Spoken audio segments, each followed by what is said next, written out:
Então, vamos falar do Vasco? O Expresso da Vitória foi um dos poucos times da história que obteve um aproveitamento melhor do que o Santos do Pelé. A torcida se encantava um pouco mais a cada jogo dos craques cruzmaltinos, e no meio disso tudo, era embalada por um mascote não tão tradicional. Um corvo, ou melhor, Dom Corvo I, o único.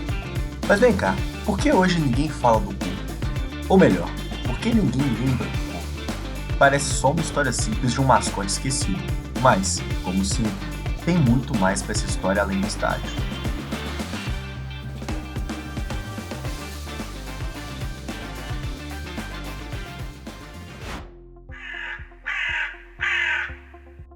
O ano era 1947 e o Clube de Regatas Vasco da Gama era comandado por Flávio Costa, que tinha acabado de chegar do rival Flamengo. O time já estava entrosado, a química fluía e os resultados vieram de cara. Barbosa, aquele mesmo Barbosa da Copa de 50, fechava o gol, e Dimas, que era artilheiro nato, não errava uma. Os primeiros 5 jogos do campeonato foram um passeio, 20 gols, 4 vitórias e só um empate. O time estava invicto. E foi mais ou menos nessa época, lá para setembro, que o Vasco aplicou a maior goleada da sua história. Foi 14-1 contra o Canto do Rio, com 3 gols do artilheiro Dimas. Mas o Vasco tinha pela frente uma sequência de clássicos, que podia acabar com a festa. Mas o time começou sem desapontar. Venceu o Flamengo de Jair por 2-1. Agora, o próximo adversário ia ser mais difícil. Porque não era qualquer time. Era o Botafogo. E o Botafogo de 1947 metia medo. Comandado pelo ex-treinador do Vasco, Ondino Vieira, o homem que introduziu a faixa transversal na camisa cruzmaltina, se inspirando no time argentino River Plate. O duelo ia dar no que falar. O jornal Esportes do Rio já amanhecia tratando o jogo com cautela, mostrando um corvo pousado na caravela vascaína, um animal que na época significava azar na certa. Definitivamente, pelo que dizia o jornal, era um mau agouro para a torcida do Vasco. Mas Dimas, o artilheiro, não conhecia azar. Foram 2 gols que consagraram o placar em 2-0, e o corvo, que antes significava só má sorte, começava lentamente a se transformar num símbolo do contrário, de sorte. E a torcida abraçou. Rapidinho já estava curtindo a ideia do animal como mascote. E Otelo, o cartunista da primeira charge, não ia desapontar todo mundo e aumentava cada vez mais a história mitológica do corvo. A história que ele contava agora é que o corvo tinha sido descoberto pelo treinador do clube em Dakar, capital do Senegal, e trazido ao Brasil como amuleto de sorte por causa dos seus poderes místicos. Era o nascimento de um ícone, que ia simbolizar uma das melhores campanhas do Vasco, campeão carioca invicto de 1947, e que depois seria lembrado carinhosamente como o Expresso da Vitória. O título ajudou o Vasco a ser chamado para o Campeonato Sul-Americano de Campeões, em 1948. Com a bênção do Corvo foi moleza. O Vasco agora era o primeiro campeão sul-americano invicto, que nem muito tempo esteve escrito no telão de São Januário. E não demorou muito para o Corvo virar realeza, né? Ele ganhou o título de Dom Corvo I e único. E também ganhou uma repaginada no visual. Agora ele tinha um cordão com a cruz de Malta, símbolo do Vasco. Além disso também, ele ganhou a própria organizada, a Ordem do Corvo. Os outros times do Rio até tentavam emplacar seus mascotes. O Flamengo tinha o Popeye, o Botafogo tinha o Pato Donald, e o Fluminense tentava emplacar o Cartola, que na época não tinha nada a ver com o sambista Cartola.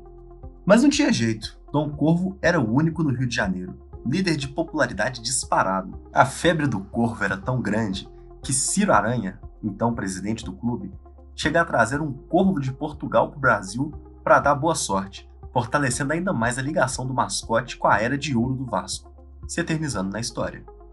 Mas o vídeo não seria sobre o desaparecimento do corvo se tudo fossem flores. Quase que ao mesmo tempo que o corvo que veio de Portugal morre, começa uma grande seca de títulos na história do Vasco, que só seria quebrada lá nos anos 70, já com o goleiro Andrada e com Roberto Dinamite, maior ídolo do clube. E foi durante essa seca que o Flamengo ganhou o apelido de Urubu, vindo do flamenguista Ari Barroso, afastando cada vez mais a torcida vascaína do Corvo, que agora lembrava mais o rival e era renegado ao esquecimento. Mas por que o Corvo caiu em desuso? Olha, ninguém sabe dizer com certeza, Alguns dizem que foi para escapar da comparação com o urubu do Flamengo, outros que a fase foi ruim e pedia outro ícone, que foi encontrado não em um mascote, mas em Roberto Dinamite. Mas tem outro motivo que pode ter afastado muitas pessoas do Corvo e deixado ele na gaveta da história. E para entender ele, a gente precisa entender um pouco mais do Brasil e do mundo na década de 40, e do próprio trabalho do cartunista que criou o Corvo, Otelo Caçador.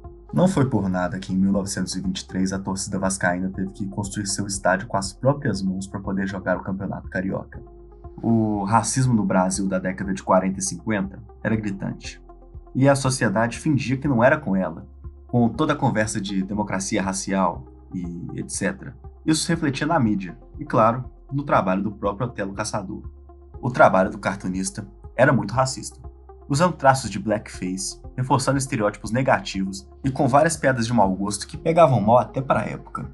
Apesar do seu trabalho fazer sucesso com os cruzmaltinos, Otelo era flamenguista declarado, e nessa época isso significava ter suas raízes na zona sul do Rio, se opondo ao Vasco até em questões sociais, como em 1924 com a proibição da inscrição de jogadores negros do cruzmaltino. O Flamengo assinou embaixo. Com tudo isso à vista, não é de se surpreender que o mascote que Otelo desenhou para o Vasco tivesse respingos de racismo da época, né?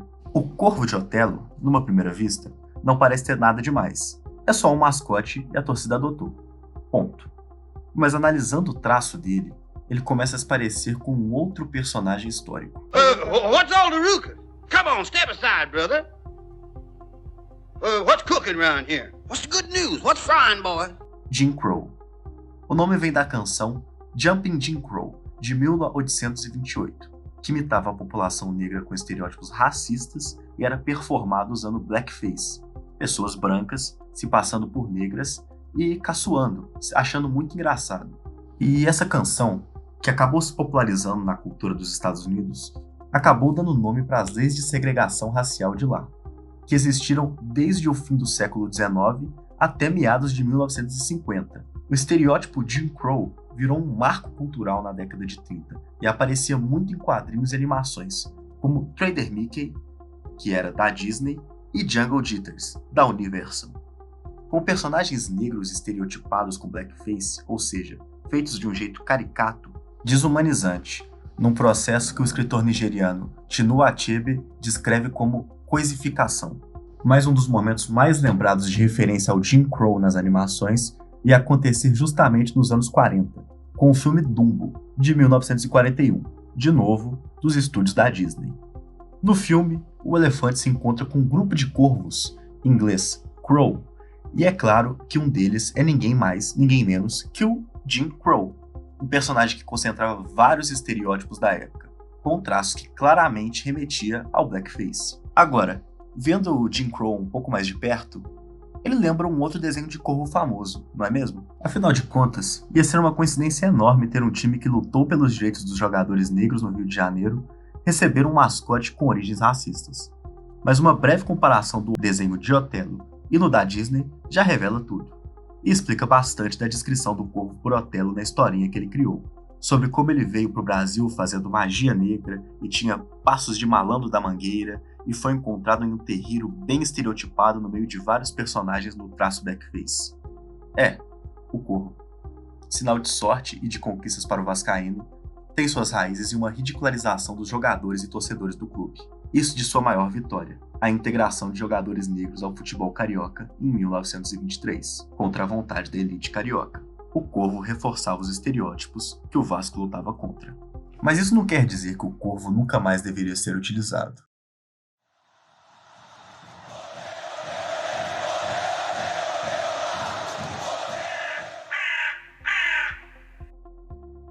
Miaela Popowayat chama de reclamation quando grupos oprimidos reinterpretam termos ofensivos para seu próprio enaltecimento. Ou seja, invertendo os papéis e transformando o oprimido em dono de sua narrativa, usando as etiquetas do opressor ao ponto que elas perdem suas características negativas. Alguns dos maiores exemplos disso são a reviravolta da comunidade LGBT+, que se apropriou dos xingamentos antes direcionados a seus membros para criar palavras que fortalecem o movimento até hoje, estimulando vários atos antes estigmatizados, como Linda Quebrada e As Irmãs de Pau. A apropriação de palavras originalmente racistas nos Estados Unidos também é um caso histórico de reclamation, que faz com que termos que antigamente eram usados de maneira ofensiva e desumanizantes fossem reclamados para enaltecer a ela mesma, criando um senso de orgulho sobre seu uso. E como o corvo entra nisso? Bom, um símbolo que teve uma origem racista deve ser reintegrado às arquibancadas? A reclamação desse símbolo serviria como meio de negar o símbolo racista e utilizar contra a elite opressora, ou seria desrespeitosa com a história de lutas do Vasco? A resposta segue em aberto, mas se depender da torcida, a Ordem do Corvo pode muito bem fazer um retorno aos estádios e às mídias oficiais do clube, com várias movimentações nas redes sociais já pedindo a sua volta, inclusive com o clube reconhecendo essa existência em uma campanha em 2021. E você, o que acha? Acha que o Dom Corvo deveria ser reintegrado? Ou deixado na história mesmo? Você acha que o mascote não oficial do Expresso da Vitória deveria voltar para as páginas vascaínas? Deixa aqui nos comentários sua opinião. E até a próxima.